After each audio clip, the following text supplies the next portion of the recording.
Hello viewers, welcome to my channel. Today we will talk about facts of ancient wonders of the world. If you haven't subscribed to my channel, then please subscribe and press bell icon. First of all, I'm telling you about pyramids of Giza, Egypt. The Great Pyramid of Giza is the largest Egyptian pyramid and served as the tomb of Pharaoh Khufu, who ruled during the 4th dynasty of the Old Kingdom. Built 2600 BC. The pyramid is the oldest of the 7 wonders of the ancient world, and the only wonder that has remained largely intact. The Great Pyramid was built by quarrying an estimated 2.3 million large blocks, weighing 6 million tons in total. Initially standing at 146.6 meters, 481 feet, the Great Pyramid was the world's tallest human-made structure for more than 3,800 years. Over time, most of the smooth white limestone casing was removed, which lowered the pyramid's height to the current 138.5 meters. Primarily local limestone from the Giza Plateau was used for its construction. Other blocks were imported by boat on the Nile, white limestone from Tura for the casing, and blocks of granite from Aswan. Hanging Gardens of Babylon. Hanging Gardens of Babylon were described as a remarkable feat of engineering, with an ascending series of tiered gardens containing a wide variety of trees, shrubs, and vines. It was said to have been built in the ancient city of Babylon, near present-day Hilla, Babel province in Iraq. According to one legend, the Hanging Gardens were built alongside a grand palace known as the Marvel of Mankind by the Neo-Babylonian king Nebuchadnezzar II, who ruled between 605 and 562 BC, for his Median wife, Queen Amytis, because she missed the green hills and valleys of her homeland. The Hanging Gardens are the only one of the 7 wonders for which the location has not been definitively established. 3 theories have been suggested to account for this. First, that they were purely mythical, and the descriptions found in ancient Greek and Roman writings represented a romantic ideal of an Eastern garden. Second, that they existed in Babylon, but were destroyed sometime around the 1st century AD. And third, that the legend refers to a well-documented garden that the Assyrian king Sennacherib 704 to 681 BC built in his capital city of Nineveh on the river Tigris, near the modern city of Mosul. Temple of Artemis. Temple of Artemis, also known as the Temple of Diana, was a Greek temple dedicated to an ancient, localized form of the goddess Artemis. It was located in Ephesus, near the modern town of Selçuk in present-day Turkey. By AD 401, it had been ruined or destroyed. Only foundations and fragments of the last temple remain at the site. The earliest version of the temple, a Bronze Age temenos, antedated the Ionic immigration by many years. Callimachus, in his hymn to Artemis, attributed it to the Amazons. In the 7th century BC, it was destroyed by a flood. Its reconstruction, in more grandiose form, began around 550 BC, under Chersiphron, the Cretan architect, and his son Metagenes. The project was funded by Croesus of Lydia, and took 10 years to complete. In 356 BC, the temple burned down. Various sources describe this as a vainglorious act of arson by a man, Herostratus, who set fire to the wooden roof beams, seeking fame at any cost. Thus the term herostratic fame. For this outrage, the Ephesians sentenced the perpetrator to death and forbade anyone from mentioning his name, but Theopompus later noted it. Alexander offered to pay for the temple's rebuilding. The Ephesians tactfully refused, saying, it would be improper for one god to build a temple to another, and eventually rebuilt it after his death, at their own expense. Work started in 323 BC and continued for many years. The third temple was larger than the second, 137 meters, 450 feet, long by 69 meters, 225 feet, wide and 18 meters, 60 feet, high, with more than 127 columns. This reconstruction survived for 600 years, and appears multiple times in early Christian accounts of Ephesus.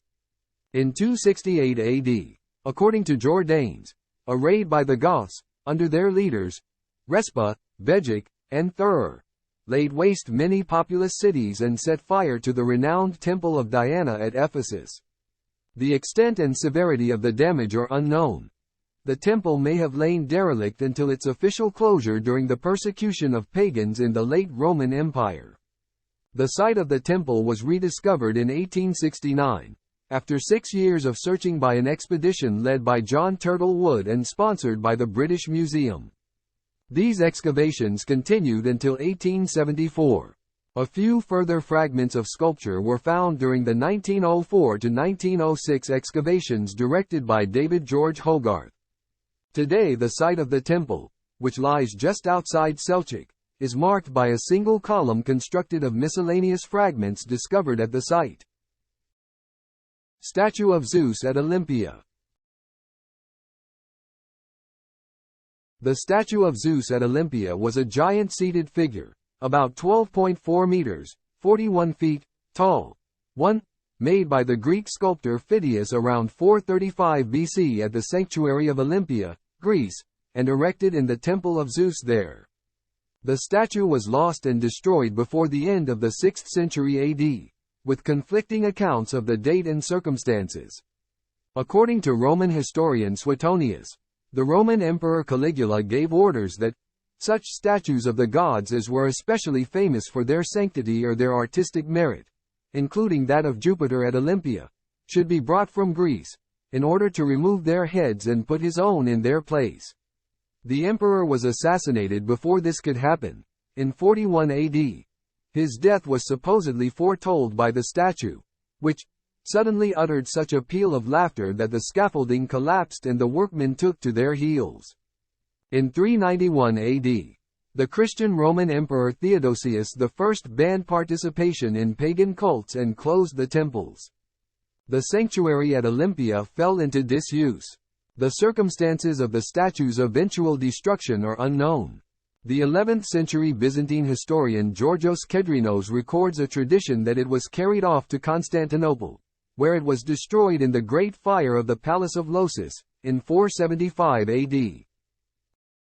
Mausoleum at Halicarnassus. The mausoleum at Halicarnassus or tomb of Mausolus, a tomb built between 353 and 350 BC in Halicarnassus, present Bodrum, Turkey, for Mausolus, an Anatolian from Caria and a satrap in the Achaemenid Empire, and his sister wife Artemisia II of Caria.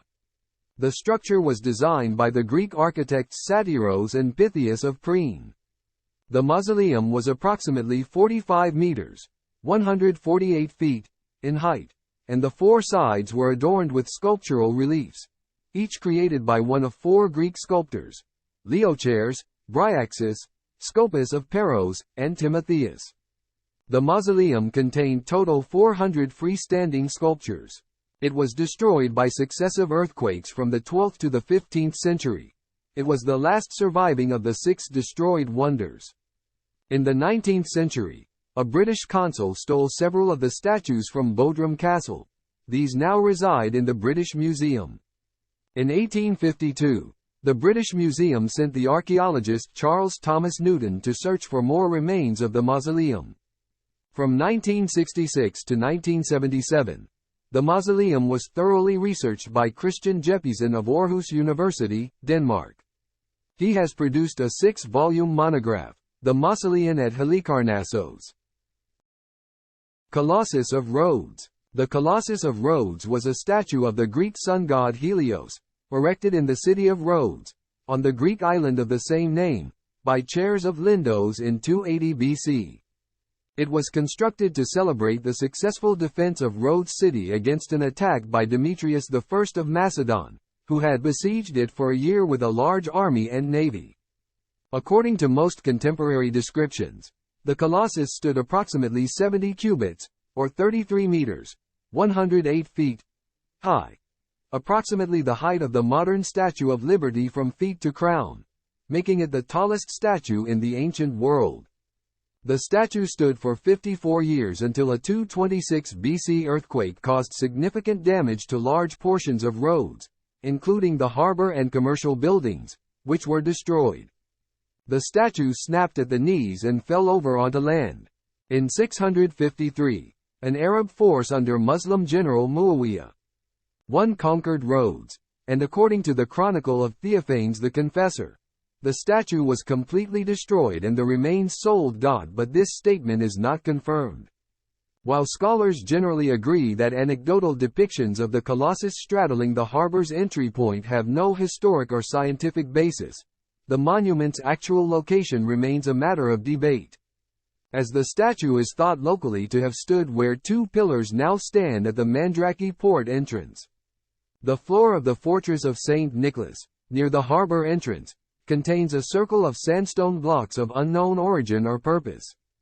Curved blocks of marble that were incorporated into the fortress structure, but are considered too intricately cut to have been quarried for that purpose, have been posited as the remnants of a marble base for the Colossus, which would have stood on the sandstone block foundation.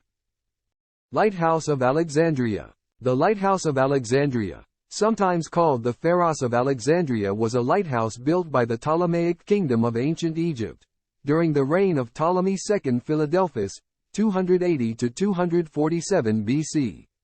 It has been estimated to have been at least 100 meters, 330 feet, in overall height. One of the seven wonders of the ancient world, for many centuries it was one of the tallest man-made structures in the world. The lighthouse was partially cracked and damaged by earthquakes in 796 and 951, followed by structural collapse in the earthquake of 956. And then again in 1303 and 1323.